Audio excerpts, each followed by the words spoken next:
Hello, everybody. All right, we have some time before everybody's going to join because, of course, we're not always on time. That's just fine. Before we start, my name's Kelsey. If you haven't been watching these yet, this is called Summer School Sippin Series with Parr Vineyards. For the last 3 weeks, we have been meeting on Wednesdays at 8 p.m.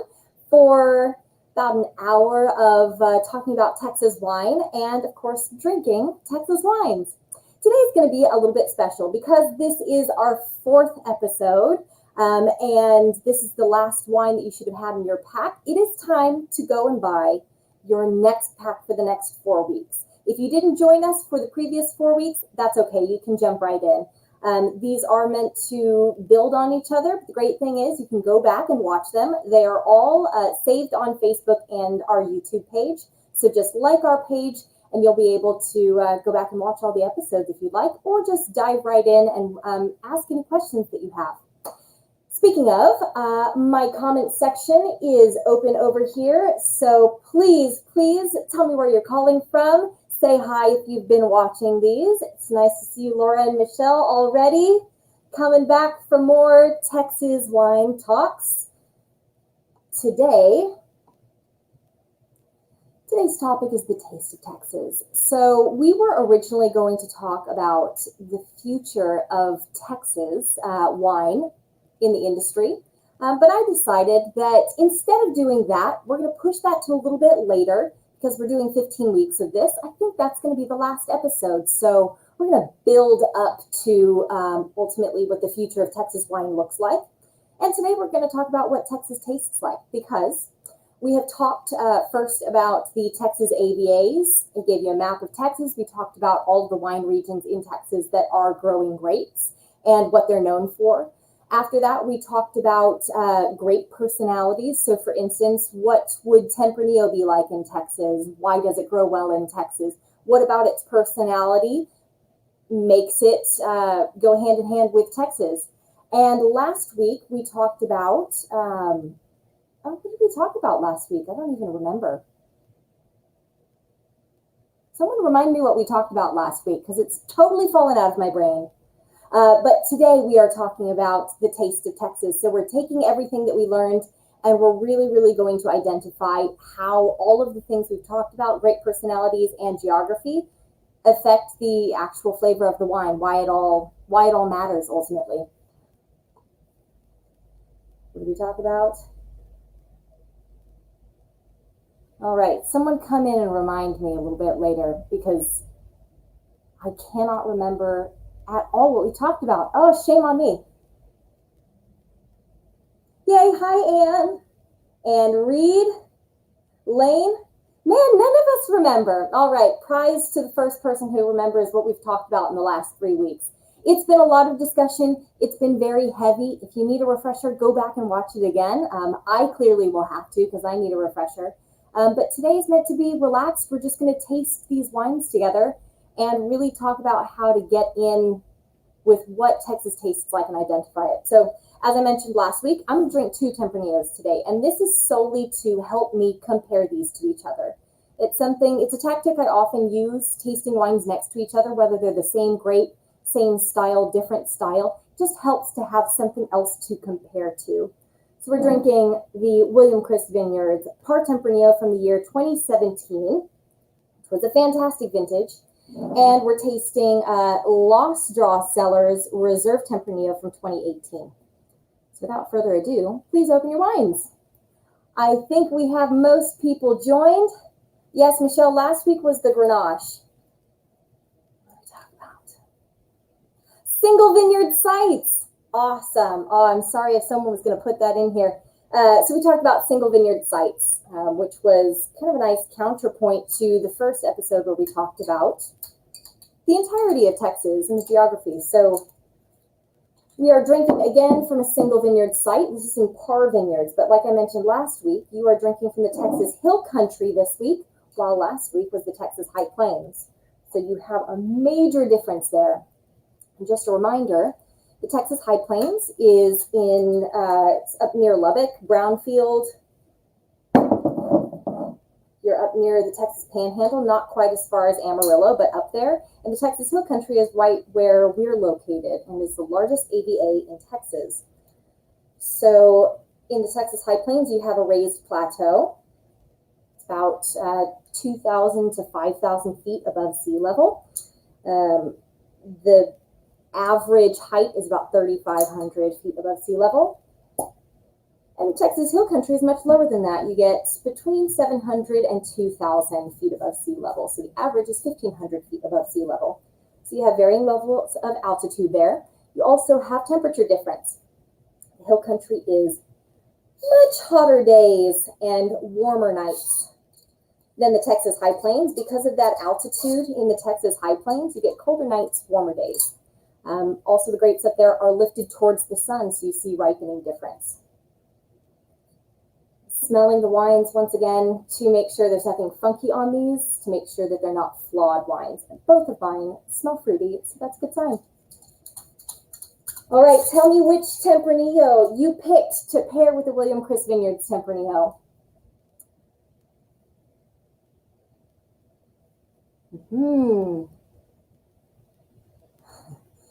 Kelly, welcome back from Michigan.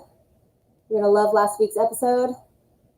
Reed, yes, we talked about wine. It's been really every week we've talked about wine. That is crazy, isn't it? Oh, Lane, that's okay that you didn't bring your Lost Straw Tempranillo. Just go get one after this. We have plenty.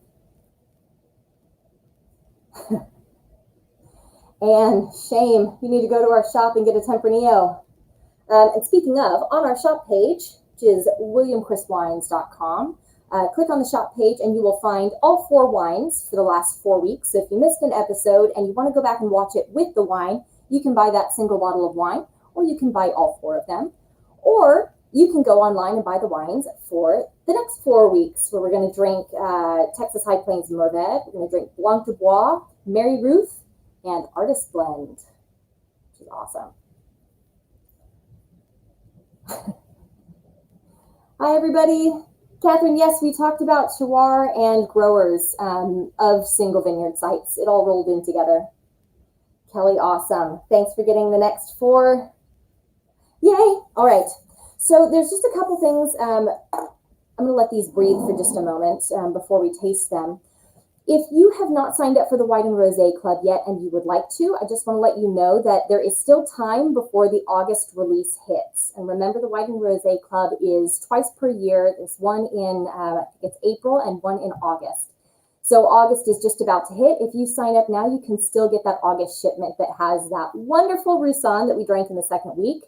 It's going to have the new vintage of Pet Nat, which is not quite as fizzy as the last one, but just as delicious. It's going to have Marsanne in it, depending on how many bottles you're getting. And it has the Grenache La Pradera Rosé. So go sign up. If you don't want to sign up online or on your profile, just shoot me an email at kelseykr@williamchriswines.com, and I'll take care of everything for you. The cool thing about the Wine and Rosé Club is that they have release parties too. So that release party is August 15th. So if you'd like to go to that, give me an email, go onto our site and sign up for the Wine and Rosé Club. And remember, you can do as many bottles as you'd like with that. Everybody who is part of that club already, tell me how awesome it is and let everybody else know. The case specials I spoke about on the first Sippin Series, those are going to expire tomorrow. So if you want a case of the Wanderer series, the Roussanne La Pradera, that award-winning wine that was amazing, the Cinsault Rosé, or some Skeleton Keys, go online and get your case specials now. They're all on the shop page, and I want to make sure that y'all can all take advantage of those. You are getting hundreds of dollars off on these specials, and they're some of our best wines right now. Just a reminder, the Roussanne won a Judges Selection medal for Best White Wine in Texas, and the Wanderer Series Relief Project is donating to Feeding Texas and is in collaboration with Austin sommelier Ali Schmidt. And if you want to show big support there, go and get that special online. Of course, these bottles will be available beyond those specials, but you'll only be able to get one at a time with your members discount. If you're not a member, let me know and I'll sign you up. And finally, get the pack for the next 4 weeks. All right, that's enough with letting you know the things going on. I'm going to share my screen real quick. to show you where we're tasting from today. So Parr Vineyards is right at the top of the Texas Hill Country AVA.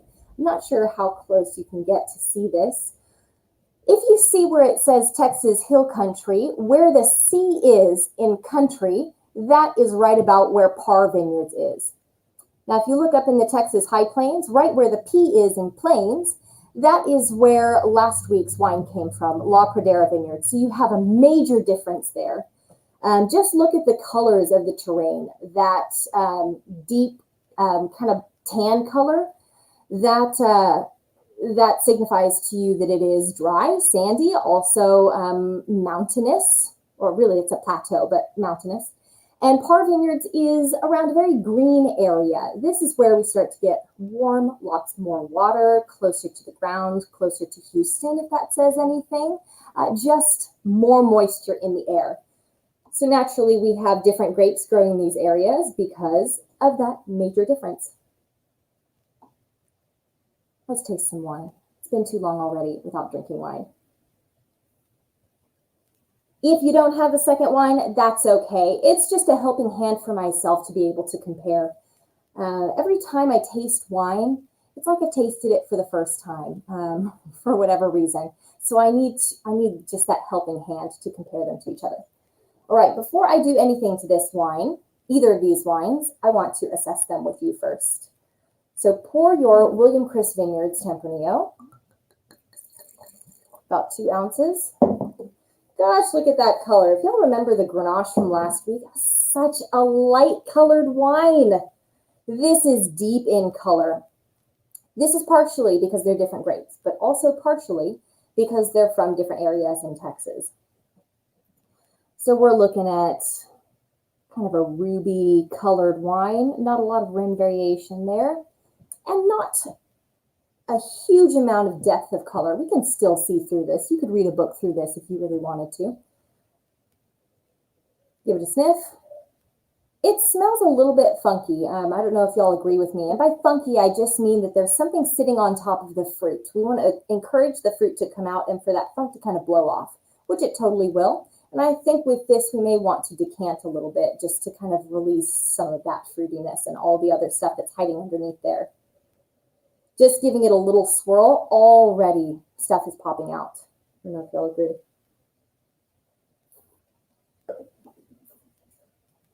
All right. This is a chewy wine that has some tannin to it, which is awesome. That sandpaper feeling that you have, that dryness, that is your tannin. My mouth is also watering a lot. I don't know if y'all are noticing that as well. So I could drink this as is, but I think what I want to do with this is I want to decant it. I want that tannin to not stand out quite as much, and I want it to come into balance so that I can notice more of the flavor in this. And I remember from one of the previous weeks, I think it was the Wanderer series, when I decanted and chilled that wine, I noticed that the body was boosted up and it became really, really creamy. I kind of want that to happen with this Tempranillo. Let me know if y'all agree. I am going to just light decant this wine.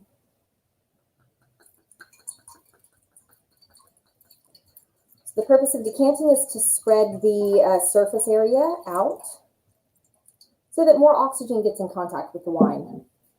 I'll put that wine off to the side. I'm just going to give it a little stir. I don't want y'all to be too delicate with your wines. Wine is a tough thing. It's been through fermentation. It can handle quite a lot. Thanks, Kelly, for your note. Dry and tart, hint of vanilla. Yeah, so that's hopefully what we're going to get out of this. So I've decanted that for a little while. I'm going to pour it in my glass. Now, let's see what's happening with this Law Straw Tempranillo. By comparison, pour a couple ounces. Ooh, how different is that? So this, just in color, I'm going to try and show you, much deeper in color. You can see through it, but not quite as much. It's a little bit darker, a lot more red in it. Oh, and it smells just darker, deeper. This is a light, fresh version of Tempranillo, and this is clearly the dark side of Tempranillo.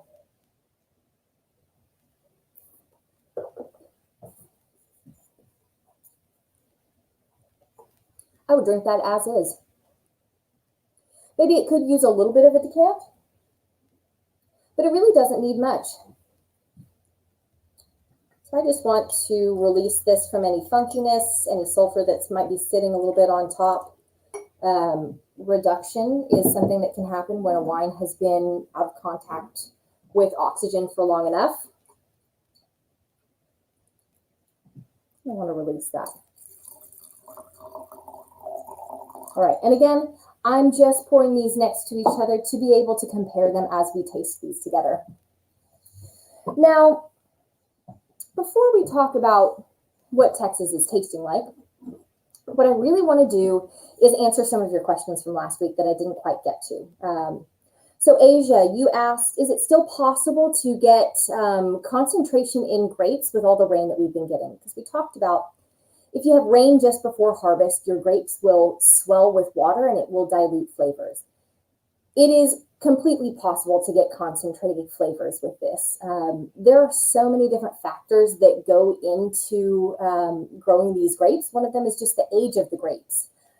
As grapevines get older, they produce smaller berries. If your berries are smaller, automatically your water to skin ratio is smaller. So you're starting out with more potential for concentrated flavors. The deeper the root systems, it depends on the nutrients in ground. But there's also a really interesting practice called green harvesting. And this is practiced all around the world. So green harvesting happens just before veraison, which is the process, where your grapes have bud. They are green, whether they're going to be red or green in the end. And the vineyard manager and workers, they go through the vineyard and they cut off the least desirable looking berries so that you only have some berries left. Only the best looking berries are left. This causes all the water and the nutrients in the ground to be devoted to the grapes that are left on the vine. This helps concentrate flavors just before the veraison process happens. And veraison is when the grapes actually start to turn color and get beautiful green skins or beautiful red skins, whether they're going to be red or green grapes. So processes like this are used to create balance in the vineyard. Rain creates an imbalance. Vineyard managers and vineyard workers, like Andy Timmons, who manages La Pradera Vineyards, know how to handle these things. I couldn't tell you the specifics of any of this. This is why I'm here at William Chris Vineyards, to learn all of these things. But I can tell you that every single year we are producing wines from single vineyard sites. I have not tasted a watered down wine from William Chris ever. Ever. They all have spirit. They all have liveliness. This is because of the vineyard management. And it also extends to the winemaking process, what the winemakers do with those grapes. And it's not just blending in and hiding things. It is allowing the grapes to shine based on how they were in the vineyard, how much rain there was, how much management there was, whether there was a freeze or not. Choices are made so that you still get an exceptional quality wine in glass every single year. And I hope that answered your question. Catherine, you asked me about Pearson's disease last week, and I didn't get to it. Oh, what a great question. So Catherine asked if Pearson's disease was still a big deal in Texas, something that she's heard of before, that she hasn't heard of in a couple decades. Yes, Pearson's disease is still a thing in Texas. So Pearson's disease, this is a disease caused by a bacteria that is carried by small insects that stick their long noses into the vines to drink part of the inside of the vine. So basically what they do is they secrete out this bacteria. It blocks water from getting into the vine so that the sharpshooter can get to the food that it wants. It basically causes the vine to no longer be able to take in water. and eventually the vine suffers and dies. This is a common disease that you'll find not only in Texas, but the south part of Louisiana, all the way over to Florida, even some southern parts of California. It's something that as Texas got a little bit hotter winters in the 1970s, this is when Pearce's disease started to be a lot more present and common. It's something that the Texas A&M AgriLife Extension did a lot of research on at the time. The research that we did on Pearce's disease in the late 1900s eventually ran out of funding. Luckily, California, UC Davis, did some studies on Pearce's disease as it was affecting California crops, and we benefited from that research as well. Basically, what we found is that there are certain rootstocks and certain grapevines that are resistant to Pearce's disease, and some that are some resist it completely, and some can kind of hold it at bay a little bit easier than others. But what we found is that grafting onto American rootstocks is a great way to prevent harm to the European grapevines like Tempranillo, Grenache that are growing now in Texas. It also depends where you are in Texas. In the southern part, especially as we get to the coast, that's where Pearce's disease tends to be more prevalent, and this is entirely because of climate. Hotter days, warm nights, the insects absolutely love it. As you get more north and away from the coast, where it's less humid, where it's just colder, Pearce's disease is not transmitted because these sharpshooters are more dormant. So they like to live closer to the warmer spots. This is very general, but this is what those studies showed. So it is possible to grow grapes at any point in Texas, but it depends what you grow based on where you are in Texas. If you want to graft your vines, or if you want to not graft your vines, that's a special consideration. This is where the single vineyard management comes into play.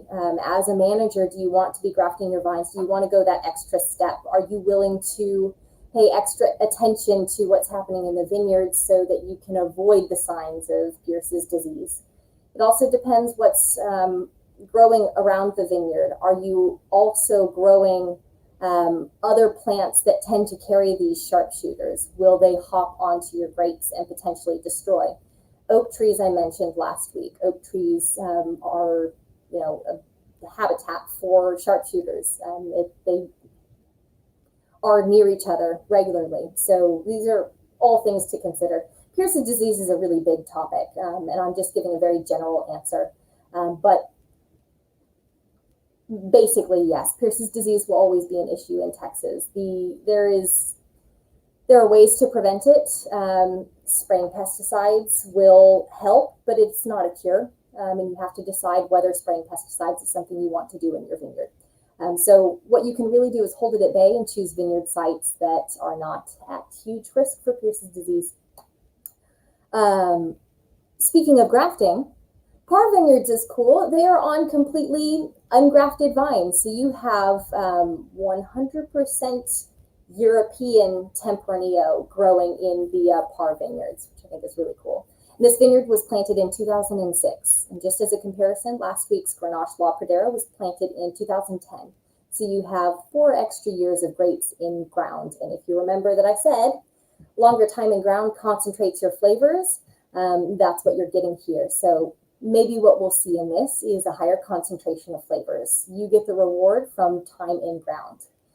If Pearce's disease attacked this vineyard, they'd have to start all over again. This is why it's such an important decision to graft, spray, remove all other plants from the area, etc., etc. I hope that was a really long-winded way of answering your question, and that you got understanding at the end. All right, I'm going to read a couple comments just to make sure I haven't missed any great questions before we go on to actually tasting Texas together. All right.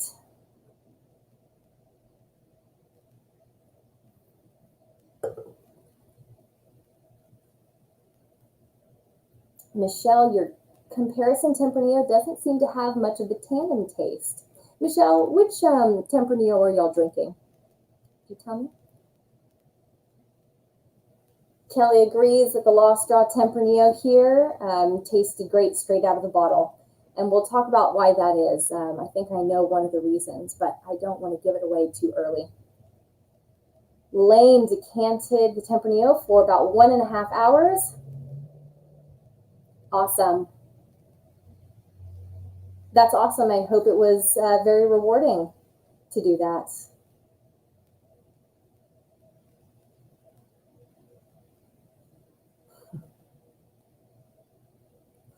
Lane, you seem to have a lot of experience in the vineyard, which I absolutely love. I hope that you are getting some good stories and education out of this summer sippin'. It's really fun to have you here and see your comments.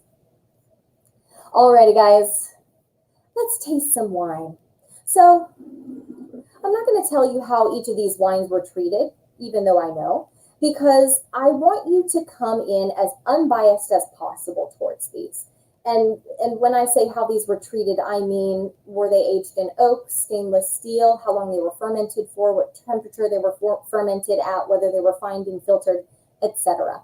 That's what today is. I want you to be able to get the most out of what's in front of you in the glass. And this extends to today, to dinner tomorrow night when you're going to have more wine, and it extends to going out into tasting rooms in Texas.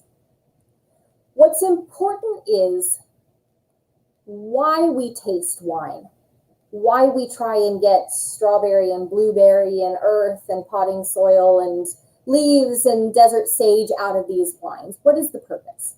And ultimately, there's not a real purpose if it doesn't matter to you. If you don't want to get all of those different things out of the wine, you absolutely don't have to. The only really important thing is, do I like this wine? And do I want to have it again? That is what's important.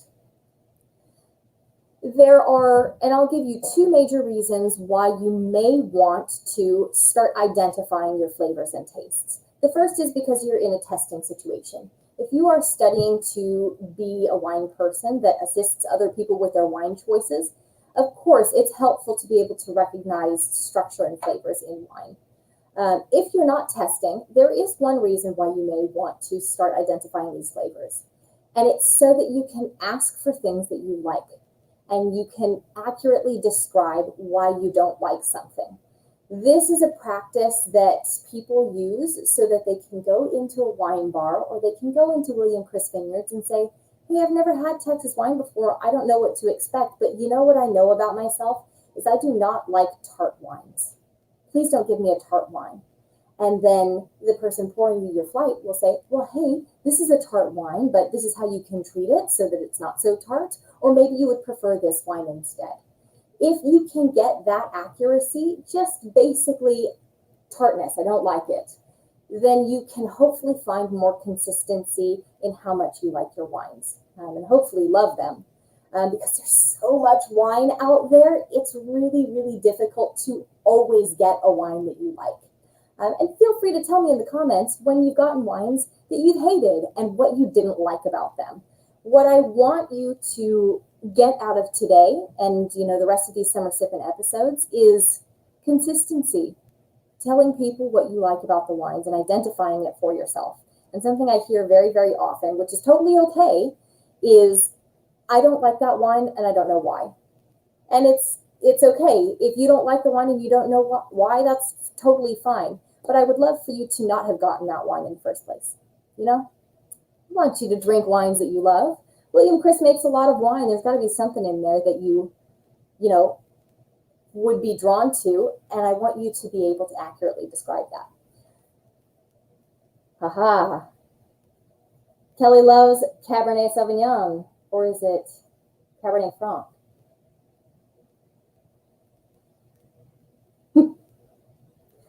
Yeah, Tony, the Parr is pretty good. Everyone say hi to Tony Ophil. He made some of this wine for you. All right. So as we get into tasting these wines, wow, that really changed with decanting. If anybody else decanted the Parr Tempranillo, yeah, tell me how much it changed. already know that I love this wine, but it's really exciting to kind of treat it differently and drink it differently every time that I open this bottle. Or not this bottle, but one of these bottles. And I get a different experience with it every time. Okay. I could go on and on about the taste of this Tempranillo and why I love it. So I want to talk to you first about the chemistry of wine. And this sounds complicated, but I'm going to make it really simple. In the winemaking process, you start with a grape. The grape has a skin and it has juice, it has acids, and as the grape is ripening, it builds up sugar and the acid falls. And this is when we harvest the grapes, is when the sugar has built up enough and the acid has fallen to a balanced level. At that time, we harvest so that we have a balanced wine. At that time, if you popped a grape in your mouth, you wouldn't taste strawberry and blueberry and earth and nuts and flowers. You would taste grape because your sugars and flavor compounds are attached to each other. So you taste sweetness. You don't taste all of that other stuff. During the fermentation process, when yeast is eating the sugar and turning it into alcohol, the flavor compounds are released from the sugar, and you have alcohol, flavor compounds, and carbon dioxide is released. That's the basis of the process, which means that when you taste these wines, you can taste and smell blueberry and strawberry, even though this came from grapes. So this is why we can taste so many things in wine. On top of that, it is not just flavor compounds that you're tasting in wine. You are also registering structure. You see the color, that's not a taste. That's part of the structure of the wine, it's pigment. With pigment comes tannin, typically. Tannin is that sandpaper feeling. It attaches to protein, it attaches to pigment. It gives you a roughness, it gives you a box for all the flavors to sit in, is how I picture it in my mind. And then you also have acid. And remember I said as sugar increases, acid falls. If acid fell down to here and you didn't have any acid in this wine, this would be a flabby wine. If you ever taste a wine and you say, hey, this is a little flabby, it's kind of soppy, it just kind of droops, it doesn't do anything for me. It's because it has too low of acid. What you want is for the acid to lift everything up. So you don't just have, a boring strawberry. You have strawberry and it's lively and it's exciting. Sometimes it makes your mouth water. If the acid is low enough, you may not notice it. It may not be a tart wine. It may be more rich, but I promise you acid is there. These are all the things giving structure to the wine. And then the last bits of structure are alcohol and sugar. These are dry wines, so they don't have any residual sugar in them, but you best believe they have alcohol. That's why we love wine. And that's why we're drinking tonight. So when we're tasting wine together, these are all the factors to consider, because I assure you, you are going to like certain flavors, but you're also going to like a certain amount of tannin, a certain amount of alcohol, a certain amount of acid, etc., etc. If color is a big deal to you, then you're going to like a certain amount of color, or certain wines are going to look more appealing. And ultimately, that does affect how much you like the wine, which is why you'll always see me appreciating color before anything else. All right, it's the end of the chemistry lesson. I know chemistry can get really intense, and my favorite wine books to read are the chemistry ones, because the way flavor compounds happen in a wine is fascinating to me. But we won't go on too long about that. All right, Kelly loves tannic wines. She knows her stuff. That is awesome. Me too. All right, so what should we expect Texas to taste like? And I want you to put this in the comments. Based on everything you've learned in the past 3 weeks, what is it that you would expect Texas to taste like? And I want you to largely forget about specific flavors. What I want you to tell me is, based on how hot it is in Texas, what would you expect to happen to the wines? Sugar is going to increase, acidity is going to decrease more because you have hotter days. You should maybe expect for the fruit to be a little bit more ripe.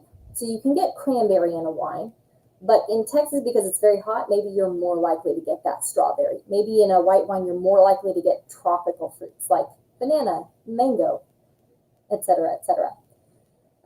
Because you have bolder, riper wines, maybe you could expect Oak on the wines. That is a winemaking choice. William Chris sometimes uses new oak, sometimes uses stainless steel or concrete aging, just depending on what the wine is. But I can tell you, a lot of Texas wines have a bit of oak on them. This will depend on the grape, but it will also depend on the winemaking preference, and also the customer base. Do your customers like oaky wines? Yes or no? That makes the decision for you. What else could you expect? Anybody? Minerality from the limestone. Jennifer, awesome. Yes, you can expect minerality in these wines. We have limestone base in a lot of Texas. We also have some chunky granite, and then we have sand and clay in the soil. These all affect the wines in different ways. Sometimes you can taste some of that, but more often you're just getting a sense of saline or minerality. It can taste like wet rock. Sometimes you can actually get a briny taste from the wine. And I challenge you to look for that in Texas wines. Limestone is very specific for a soil, a bedrock type. It's not present everywhere in the world. And in some of the most famous areas of the world, limestone is the bedrock, and it's making some of the best wines in the world. But remember, I told you, limestone affects the acidity of wines. So maybe we can expect the acidity of the wine to be higher, or maybe just have a little more sharpness to it. And that's something I've noticed with Texas wines. The acidity is, it's pointy. It's pointy acidity. What else? Less oak, yeah. William Chris uses a lot of concrete eggs. So maybe we can expect for our Tempranillos to be less oaky. But if you've had Tempranillo before, you probably know that Tempranillo has a spice character with it. And since Texas is growing a lot of Tempranillo, maybe spice would be present in the wine.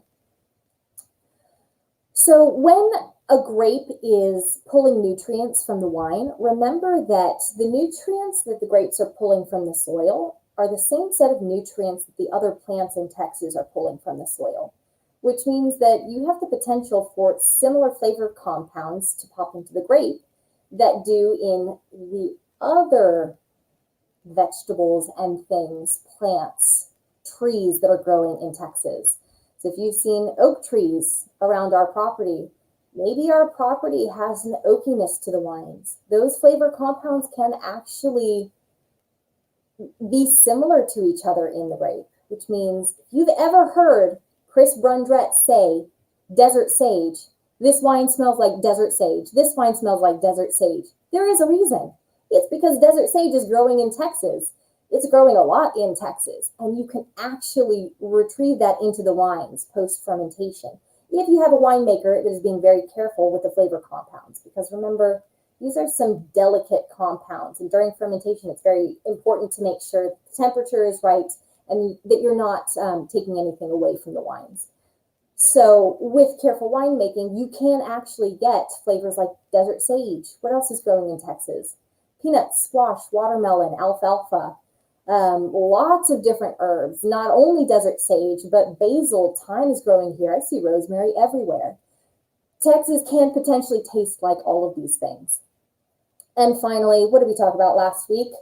With, it was 2 weeks ago, pyrazines and rotundun. I made that comparison of pyrazines, which is your bell pepper and tomatillo notes. That chemical compound ripens out of a grape, which means with very ripe grapes, you're not going to get that green bell pepper or that tomatillo. But rotundun, which tastes like pepper, white pepper, black pepper, etc., that increases with ripening. So potentially Texas tastes peppery. Again, this depends on the grapes that we're working with, and it depends on their personalities. Depends on what the winemaker did to the wine ultimately. All right. Oaky smoothness. Yes, yes. So let's just do a little tasting tutorial. I want to all be on the same page so that we're tasting these wines in the same way. And then what I want as we're going through this is for y'all to tell me what you're getting out of this wine. I'm really not going to tell you what I'm getting from it until the very end, which puts the pressure on you guys to tell me. I want to know what you're getting from the wine, keeping in mind that there is no wrong answer. Because if you're very familiar with alfalfa And I have no idea what alfalfa smells like. If you get alfalfa and I don't, it doesn't mean that I'm wrong and you're right, and you're wrong and I'm right. It means that you're more familiar with that than I am. Flavor compounds, they expand, they contract, they break down. They are changeable things. Oxygen is like a hammer to these flavor compounds. As oxygen is in contact with them, they're changing in the glass, which means it also depends on what glass you're using. So everyone's having a different experience with the wine, and I want you to tell me about it. All right, starting with color. This Tempranillo is very ruby. I don't see any or much garnet in this. Anybody else? And it seems kind of see-through. So maybe what I can expect from this is a medium-bodied wine. I don't know. It's ruby. It's vibrant in color. This probably means this wine hasn't been aged very long. And we know it's only 4 years old. So the flavor compounds haven't started to transform into anything else yet. We're going to get primary fruits. We're going to get flowers. We're going to get young flavors. And then as the wine ages and it turns more garnet, it turns more dusty, more hazy, maybe it gets sediment in there, the fruit and the flowers and the primary characters are going to change into that other stuff. This is your minerality will be exposed. Nuttiness may come out. You may get more earthiness, more potting soil. But what we have here, just based on the color, is a very young looking wine. And that's what I'm going to expect from it. As I look at the color, I turn the wine slowly. And this coats the glass with a small layer of the alcohol and sugar in the wine. Now, if I hold that up, the wine will start to drip down. And yes, we are looking at the legs. So we're looking at the legs of the wine. And this really may not tell you much about the wine. But what I know based on the legs right now, they are falling at a medium rate. And they're falling in very thin legs. They're not big and syrupy. So what I'm expecting is low alcohol and maybe medium tannins. Keep in mind that alcohol is thick and syrupy. It's the same as sugar. If you put simple syrup on the side of this glass, it would droop down really slowly. So I'm looking at how much sugar is in here. Since the legs are falling kind of fast, I expect for this to have maybe not the highest amount of alcohol that it could have. Does that make sense? And finally, tannin bonds to the side of the glass. If your legs are holding there and they're very thick, maybe you have a higher tannin wine. But what I have here is some legs staying and some falling slowly. So I'm going to expect maybe there is some tannin, some dryness that's holding these legs so that they don't fall like water. All right, so now we've looked at the legs, and we'll do this again here so that I can re-explain that if it was confusing to anybody. Now we get to smell the wine. And what I'd really love for y'all to not do is swirl the glass yet. So I said that there are delicate flavors in here. Wine can handle a lot. The flavors pop up and then they settle back down. When you swirl the wine, you are causing the flavor compounds to change, which is a wonderful thing. But before they change, I want the most delicate aromas that are sitting around in here. I want just a snapshot of those. This will tell you about some of the just more sultry, silky aspects of the wine. And then when you swirl it up, they may disappear and settle down, but you know that they're there. And I want you to get the whole picture of the wine. So give it a sniff. Tell me what you got. Just one deep sniff. If you don't get specific flavors, don't worry about it. Just what's your impression? Is this, are you in a forest? Are you on a beach? Are you in a leather chair in a library with dusty books? Is this refreshing to you so far? Is this kind of a woody wine? Does it smell like something familiar to you? Or does this smell like nothing you've ever smelled before? I just want you to put that idea in your head.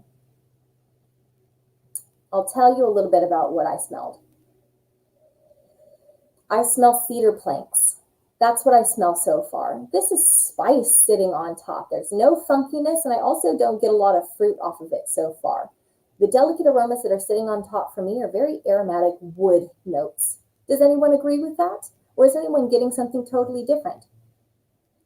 Now, if you weren't sure what you smelled at first, Now give it a swirl. Don't try and identify what you got, but now try and identify what changed. Is it different or is it the same? This is totally different for me. At first it was woody. Now it's kind of luscious. I mean, this is like a fur coat. It doesn't smell like a fur coat, but it's like that warm feeling where you're kind of luxurious and probably wearing some nice jewelry. Like I'm going out on the town and having a nice night. Definitely wearing high heels. What are y'all getting? Cinnamon stick, Catherine, absolutely. That is a delicate aroma. Well done. Jennifer, your question was, are alcohol and sugar always directly correlated? Yes, they are. So the sugar that yeast eats during fermentation creates alcohol. So if you have this amount of sugar built up in your grapes, you're going to have this much alcohol at the end. But if you had a really, really hot year, you have this much sugar built up in your grapes, you're going to have this much alcohol. And we'll talk more about alcohol as we go on, but I want to taste this wine first. And nobody peek at their bottle to see what the alcohol content is. Don't do it. We're going to get there, but I want you to try and feel it first before you look.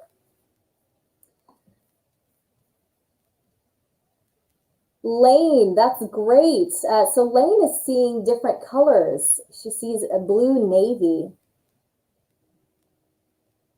And she gets licorice.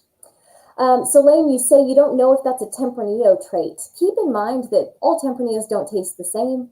Tempranillos from Spain are going to taste totally different than Tempranillos from Texas. And while Tempranillo is domesticated for a set of characteristics, there's so much wiggle room in there. So licorice, absolutely. It could be a part of Tempranillo. There could be a Tempranillo that maybe it tastes like a mango. I have never tasted that Tempranillo. Potentially it exists out there. Potentially someone will have a set of characteristics, a terroir, earth, climate that causes their Tempranillo to taste like mango. I've never seen that. I can't imagine it, but there's so much potential for these Tempranillos to taste like things that we haven't tasted before. So yeah, licorice, absolutely. Now think about what's related to licorice. Everyone think about licorice. Do you smell licorice in there? If not, what might be similar to licorice? I think cinnamon has some similarity. It's a spice, anise. Has anyone ever had pastis? It's a liqueur. Does it smell like pastis? What about like burnt wood, like a campfire?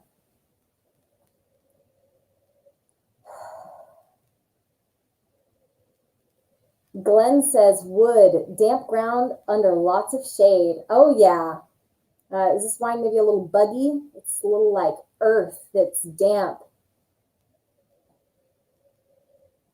May sound gross. I love that in a wine. I love wines that have an earthiness to them, wet leaves. I'm walking through a forest, you know, I'm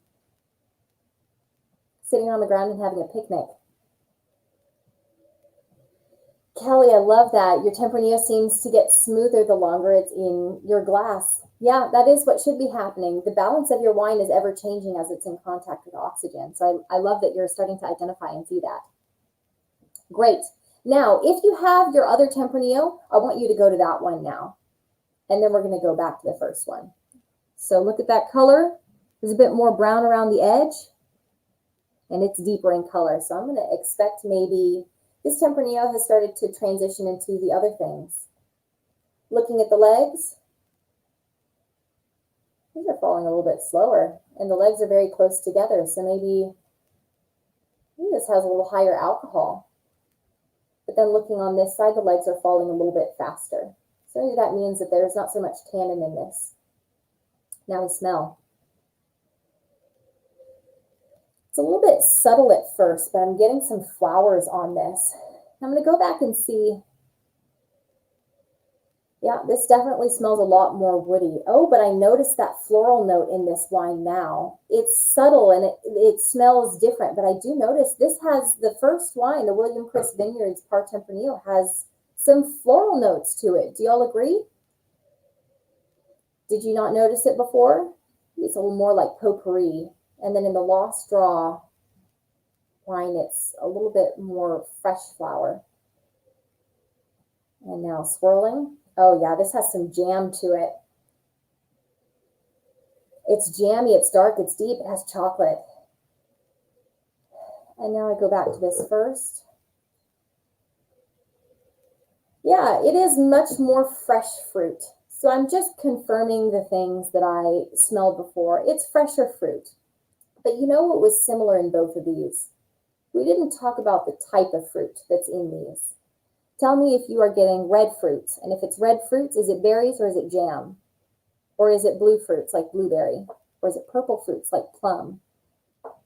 Or is it pomaceous fruits? Are you getting apple in this? What else? Tempranillo is associated with a certain group of fruits. That doesn't mean that you're only going to get those fruits, but it's associated with a certain type. This is so jam. So Kelly attended the Mother's Day flowers and wine pairing where we had a flight of flowers and a flight of wines. We were trying to pick out those most delicate aromas. Super difficult to pick out flowers. I can really just say a wine is floral, and it's very hard for me to identify the particular flowers. So keep working on it, Kelly. You'll find something that ends up helping you. It'll make things click in your mind one day, and I can't wait for that to happen. And when it does happen, tell me how you did it, because I'm always asking people and looking for a better way to tap into these wines. One thing that I found that helps me is opening my mouth just a little bit. And the first time I did this, of course, I was like, but what I really want you to do is just slightly part your lips so that oxygen is getting into your mouth and hitting your nasal passage from your mouth. Just a little bit. If that doesn't help you, don't do it. It's not a big deal. This has really helped me kind of aerate the aromatic compounds in my nasal canal, and it's helped boost things for me. So what did we say Texas would taste like? Ripe fruit, maybe pepper, maybe desert sage, maybe some spice, cedar. Cedar grows in Texas. That's absolutely what I'm getting here. Now, what fruits are you getting in this? Nobody said, oh, yes, I did. Okay, cinnamon, tart plum. Great. I love that. Catherine, I think there's absolutely a tart plum in here, but I don't think it's a purple plum. I think it's a red plum. And that's how specific I want to get with this.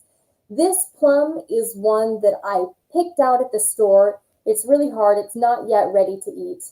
It's red. It maybe has that kind of orange tint that you get on really, really underripe plums. It's not really, really deep in color. And I bit into it, and it was super tart, and it made my mouth water, and that's what I really liked about that plum. That is what this plum is. So this is not underripe fruit, but you're getting into strawberries. It's not quite raspberry cranberry. It's more dark cherry, more strawberry, those really ripe, juicy fruits, and then underripe plum. Do y'all agree with me? What do you think? Do you disagree?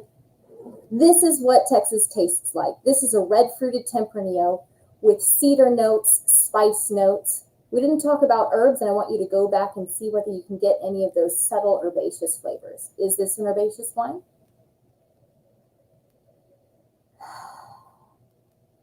Kelly, did you have this wine last night? Kelly picked up tart cherry in her wine. Oh, and then overnight it kind of went away. That's your contact with oxygen, and that's not a bad thing. Remember that as your wine is in contact with oxygen, your primary fruit and flower flavors are transforming into that other stuff. So there should be less fruit in your wine after a day of being open, but that's not a bad thing. It doesn't mean that your wine has gone bad. It means that there are other things in there for you to enjoy. Maybe there's more of that licorice, more of that earth, and overturned forest floor that we talked about. Tell me about that. That sounds delicious, and that's the benefit of aging your wines. All right, let's taste this wine together. And when you taste this wine, what I really want you to do is be really weird with me and swish it around your mouth like scope. If you are just passing your wine over your tongue, you're hitting your taste buds, but probably not all of them, and you're not allowing your mouth to react physically to the wine. And that's what I really want you guys to do. So sip.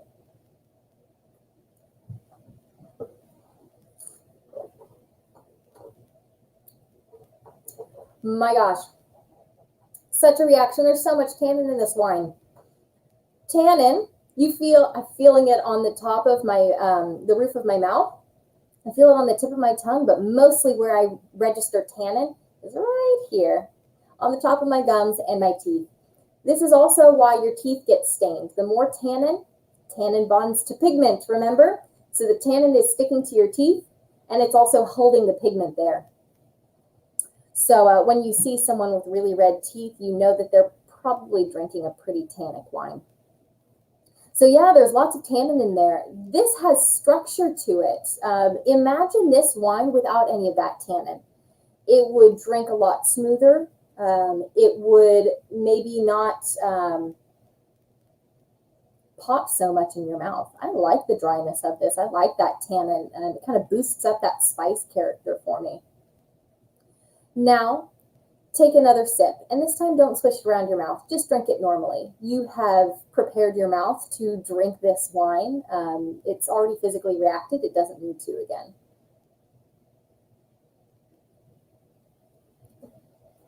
All right. So how did this compare to the nose? Is something in particular sticking out? Is there something that you're really noticing about this wine that you didn't expect? Or does it taste a lot like it smelled? I think this is a lot more bold than I expected it to be, especially based on the color. And on the nose, there were those lovely woody, spicy notes, and I definitely have that. But you know what I also notice on this is alcohol. It is warm, those spice notes. I feel like I'm a little dragon breathing some spicy fire in a really good way. I absolutely love that. And I think probably what's happening is the tannin is making the alcohol seem a little bit higher, which I really, really like about this wine. This also tells me what this is going to pair with food-wise. When I'm drinking a wine that tastes like tart plum and cherry and desert sage and cedar, I'm not necessarily going to pick what I'm food pairing to based on the flavors. I'm going to pick based on the acidity and the tannin and the alcohol. This calls for a big, bold steak or piece of meat, especially if it's like a moist brisket or has a little char on it, because the tannin will cut through any piece of fat. So if you have moist brisket, the moist brisket is suddenly going to taste so much tender, and all the tannin is going to kind of fall back. Because what you're doing when you take a bite of that brisket is you're coating your mouth with that juicy brisket, and the tannin is just going to slide over your tongue. It's not going to be as noticeable. This is why Cabernet and ribeye go together. Tempranillo and moist brisket makes total sense to me. You have that warm, spicy flavor. You have alcohol, which calls for something kind of bold and juicy. And then you have tannin. And you want a little bit of creaminess in your food to help bind to that tannin. Yeah, I'm so hungry right now. Now, go to your other Tempranillo if you have it. And I want you to do this once again. Just register the wine. You may need to take an extra sip, swishing it around your mouth to get rid of the flavor from this one.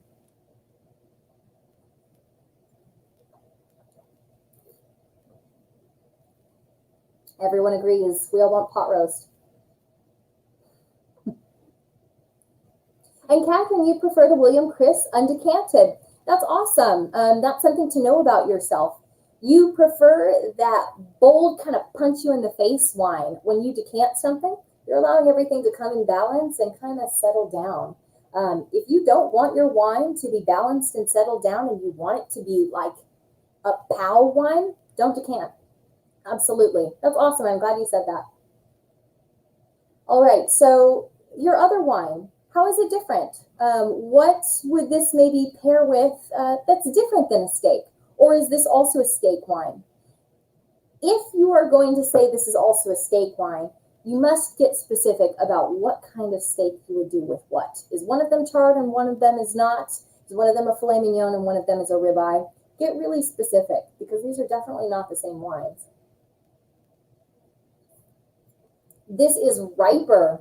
It's riper. It's jam. It's like cherry spread. I get some of those woody notes, but it's not nearly as woody. So I would char my steak here or do like a the burnt end of a brisket with the Parr Tempranillo.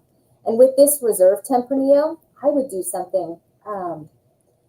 I would almost do like a pork loin with this one that has a nice cherry glaze on it. Sides, I would do like mushrooms or grilled veggies with this. But with the Lost Straw Cellars Tempranillo, I think I would go pork loin, and I would do, I don't know for sides. Is anybody else drinking this with me that can help me out? Maybe some,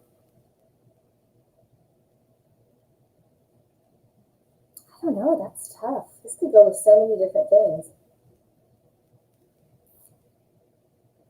I know there's a really perfect pairing out there. And it's kind of peachy too. This has a peachiness to it, and that is not a trait that's associated with Tempranillo very often. But what I'm really picturing is charred peaches on a salad. I think that would be absolutely delicious. But I don't want to go as heavy with this, and that kind of makes me think that the alcohol on this wine is not nearly as noticeable. Aldana, sweet potatoes, absolutely.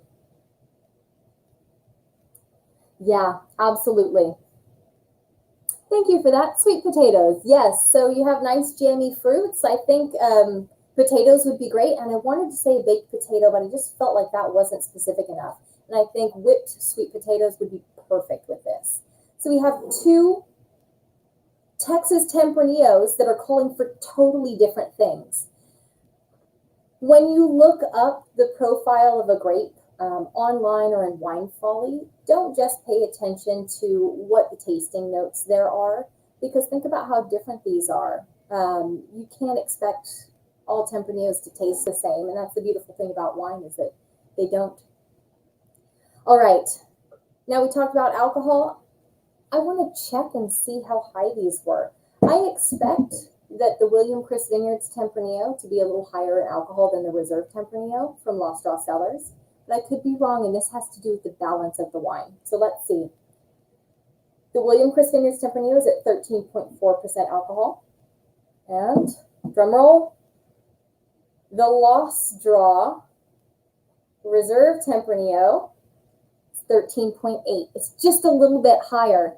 So what this means is maybe the tannin in the William Chris Vineyards Tempranillo is kind of, it's like adding gasoline onto a fire. It makes the alcohol seem higher. Or maybe it's because I decanted this one. I encouraged that alcohol to play up, and I didn't decant this one quite as much. Could be many different things. Ultimately, we're coming from a hotter year in 2017. 2018 was not quite as hot. So there should be a difference in the alcohol content between the two. Very interesting. Also keeping in mind that the Reserve Tempranillo from Lost Straw Cellars is from the Texas High Plains, and the Parr Tempranillo is from the Texas Hill Country. So you have a major temperature difference there as well. All right. Finally, I want you to ask yourself one more question. Would you buy this again? Would you drink this again? And would you treat it the same the next time? So I'll answer for myself. Yes, I love this. I've had it before. I know I love it. Why do I love it? Because it has high tannin, and I really, really enjoy that. It makes me want to eat a steak, and I'm hungry right now, so I'm enjoying the fact that this has made me picture moist brisket. That's appealing to me. I love the color of this wine. I think that it's so tricky being so light in color and also being a really bold wine. And finally, I don't think I would decant this again. It encouraged the alcohol to play up and around, and I think I'd like for the alcohol to settle down a little bit. So with the rest of my Parr Tempranillo, I'm going to seal it and put it in the fridge. I'm going to let it sit for a day because Kelly said that the fruit kind of went down on it overnight. I think that tomorrow when I open it up, I'm not going to decant it. I'm going to pour it in a glass, and I'm going to get something nice and balanced and earthy. It seems a little bit lower in alcohol than tonight. That's why we taste wine together. I think that being able to describe that for yourself is a beautiful thing. And ultimately, if you did not like the wine, I want you to be able to say why, so that next time when you're in front of someone, you don't have to say, oh, I don't like Tempranillo, because that's not a real answer. I don't like high alcohol wines, or I don't like something that dries my mouth out. That's an answer, because there are Tempranillos that aren't as high alcohol or don't dry your mouth out. Get really, really specific about why you don't like a wine. Think about how you treated it and whether that might change it for you. Would you have enjoyed this a little bit colder? Would you have enjoyed it a little bit more warmed up? There are so many answers to wine beyond I do or don't like this grape. It really depends on place. It depends on where you are, who you're drinking with. It depends on how you're feeling that day. If you had a bad day and you're drinking a wine and you're not enjoying it, it may be because you had a bad day. Don't give up or generalize. Get really, really specific so that you can find wine that you really, really love. And trust the people that are out there to help you find the wine that you love. All right, we have a lot of time to drink these wines after we hop off. But first, I want to say thank you for joining us for the first 4 weeks of the Summer Sippin Series. I don't know if y'all know how important this is for me. It is such a pleasure to talk with y'all every week and to learn more about Texas wine with you guys, because as I'm talking about Texas wine to you, I'm also learning about it a lot on my end. So I appreciate you coming with your knowledge of vineyards, winemaking, tasting wines that I haven't tasted, enjoying different things than I do. I appreciate your food pairing recommendations because I'm a little forgetful. So I just need reminders every once in a while, and it's great to hear from people that I don't get to talk to on a daily basis. I want to tell you a little bit about what we're tasting in the tasting room right now. This is one of the wines. So if you were to go on site and book a tasting because you haven't been out in a while, you would be tasting the 2020 Cinsault Rosé.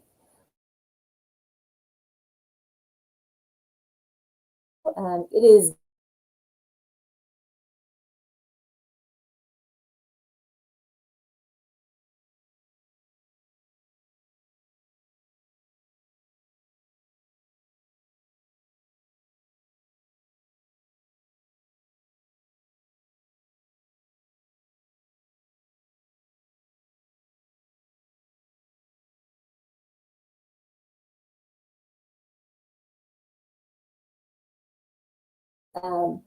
the great thing is that you can come in and try this 2017 Parr Tempranillo again, pick up some if you like it, and get an experience of wines from all across Texas. 5 different grapes. Oh, more than that, because the Artist Blend is a blend. So you get a really, really nice range. What this also means is that the 2017 Parr Tempranillo is not going to last forever. We are pouring it to everyone who comes on site right now. So if you like it, please go online and get some before it runs out. We didn't make an unlimited supply of this, and now you know how delicious it is. So make sure you pop a couple extra in your pack when you go get the next 4 weeks of the Summer Sippin Series. All right, that's what I have for you. I'm going to see if y'all had any more questions before we hop off, but otherwise, that's it. Let's see.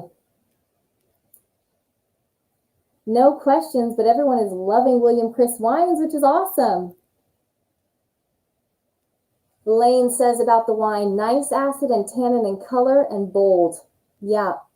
And Lane likes hers better decanted in the glass. That's awesome. So we have a couple different ways to drink this wine and it'd be delicious. Yes, Lane, go to Lost Straw, ask for that Reserve Tempranillo. Awesome. Lane's a new member.